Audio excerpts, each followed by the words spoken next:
立法院总预算的审查剩700多案，要拼伫咧今仔日休会进程来完成三读。今年度总预算可能会抬差不多3000亿，是占今年支出预算差不多10%。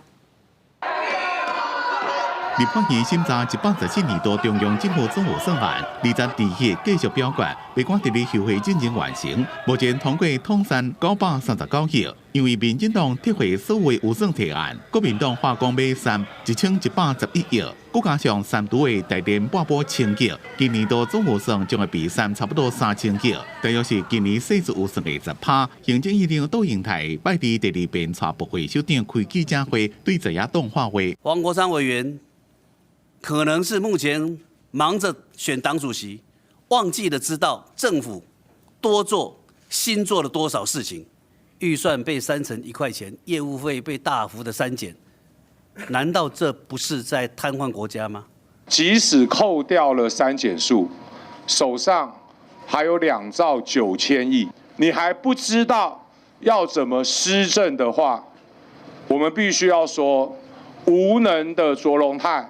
请你下台。怎么确定通过3档案，包括总统府业务费原本预算3亿5200多万，比3档2亿5800多万，差不多是73.3%。外交部媒体宣传费1亿1000多万，全部删除，国际合作费3-4亿。关系到将干各组后续的预算20亿，决定冻结50%，但海军和海测通过，向立法院议会专案报告了，经过同意才当叮当。经济部补贴台电1000亿的预算也被删减，一个冻结中选会选务促进会业务费678万元，要求1个月内提出罢免人数新规格。对在野党买3预算，疾管署副署长罗一军也希望在野党对防疫预算手下留情。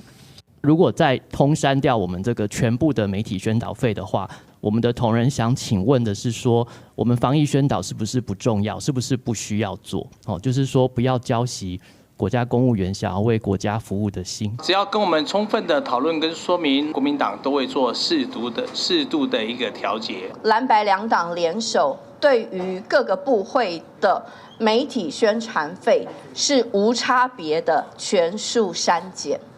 也就是要掐住政府的脖子，捂住政府的嘴巴。民进党呼吁拿被定心思考国家的未来，唔当铺删预算，影响民众的生活。在野党是讲，政府今年度预算编列创历史新高，当普遍预算是伫咧顾人民的钱。公司新闻综合报道。